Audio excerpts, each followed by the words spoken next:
Hey everyone! Today I want to share a game changing idea about money. Money is a tool, not a master. And it's an important concept that can transform the way you think about your finances. Firstly, now let's break it down. What do you mean by money is a tool? Now let's take an example. जिस तरह आप hammer को जो है वो use करते हो अपना घर बनाने में, बिल्कुल इसी तरह मनी जो है वो आपको हेल्प करता है आपके वेल्थ बनाने में। किस तरह मनी को आप यूज़ करके आप अपनी वेल्थ बिल्ड कर सकते हो। It empowers you to achieve your goals, कि आपको जो है वो बिज़नेस के अंदर इन्वेस्ट करना है, अपना बिज़नेस बनाना है, आपको जो है वो अपना घर लेना है, आपको अपनी एजुकेशन में इन्वेस्ट करना है। But here is the key. Money should serve you, help you, not control you. जितना आप मनी को वाइजली यूज़ करोगे वो आपको हेल्प करेगा. Don't try to control, money आपको कंट्रोल करे. पर आप इस टूल को किस तरह यूज़ कर सकते हो? The number 1 tip is invest wisely. Number 2, save smartly. Number 3, spend purposefully. And number 4, give generously. आप किस तरह जो है वो वाइजली इन्वेस्ट करके जो है अपनी वेल्थ बिल्ड कर सकते हो. Let me give you an example. Let suppose आप अपनी जो है वो जॉब या अपने बिजनेस में से जो है वो आपने $20,000 जो है वो सेविंग किए. नाउ आप डिसाइड करते हो कि ये मनी जो है वो मैं इन्वेस्ट कर रहा हूँ एक रियल एस्टेट जो है वो प्रॉपर्टी के अंदर. आपने डिसाइड किया कि ये $20,000 जो है वो मैं डाउन पेमेंट दूंगा एक रेंटल प्रॉपर्टी के लिए, जिसमें से आपने $80,000 जो है वो अपनी मॉर्गेज सिक्योर कर ली. नाउ उस प्रॉपर्टी के अंदर से आपको हर मंथ $1,200 जो है वो रेंट आता है.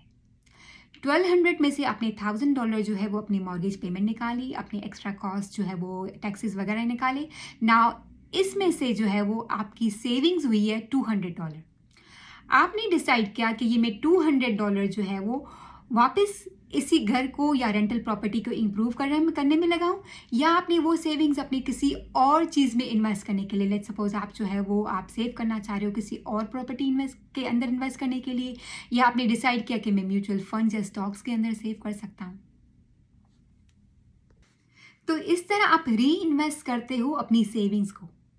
तो आपके पास जो प्रॉफिट सेव हुआ है, या आप जो है वो अपनी दूसरी आपने डिसाइड किया है कि मैं स्टॉक्स लूँ, या मैं म्यूचुअल फंड्स के अंदर जो है वो इन्वेस्ट करूँ, या मैं किसी और बिजनेस के अंदर इन्वेस्ट करूँ. नाउ ओवर 5 years आपकी प्रॉपर्टी की वैल्यू अप्रिशिएट होकर 100,000 से $130,000 हो गई है. नाउ आपने जो है वो अपनी इक्विटी जो है वो ग्रो की है.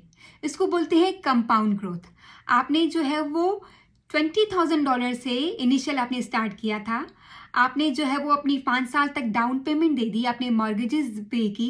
नाउ आपके पास एक्स्ट्रा कैपिटल है जिसको आप किसी और इन्वेस्टमेंट्स के अंदर जो है वो लगा सकते हो. आप कोई और रेंटल प्रॉपर्टी बाय कर सकते हो. This is how you grow your wealth. तो इस तरह आप मनी को एज ए टूल यूज करते हो. आप इन्वेस्ट वाइजली करो, सेव स्मार्टली करो. स्मार्टली सेव में ये है कि आपके पास इमरजेंसी के अंदर इतने फंड्स होने चाहिए. लेट सपोज खुदा न खास्ता अगर आपकी जॉब चली जाती है या आपका बिजनेस के अंदर लॉस होता है, तो आपके पास इमरजेंसी फंड्स जो है वो इतने होने चाहिए कि आप 6 to 8 months जो है वो वाले टाइम पीरियड में, जब तक आपको नई जॉब मिले या आपका बिजनेस वापस रीस्टैब्लिश्ड हो, तो आपके पास इमरजेंसी फंड्स जो है वो होने चाहिए. तीसरा ये कि स्पेंड जो है वो आप वाइजली करो, इन द सेंस कि आपको जो चीज़ें आपकी लाइफ के अंदर ज़रूरत नहीं है तो आप उन पर इन्वेस्ट नहीं करो, उस पर स्पेंड नहीं करो. जो आपकी ज़रूरत हो उस पर ही आप खर्च करो. चौथा ये कि अगर आप देते हो तो आपको मिलता है. जितना आप जो है वो लोगों की हेल्प करते हो, लेट्स सपोज अगर आप दिन के जो है वो 1,000 रुपये कमाते हो, अगर उसमें से अगर आप 10 रुपये किसी की हेल्प करते हो तो वो आपको मल्टीप्लाई होकर मिलता है. क्योंकि लाइफ का आपका पर्पज़ ये होता है कि आप कि अंदर इनर सेटिस्फेक्शन हो.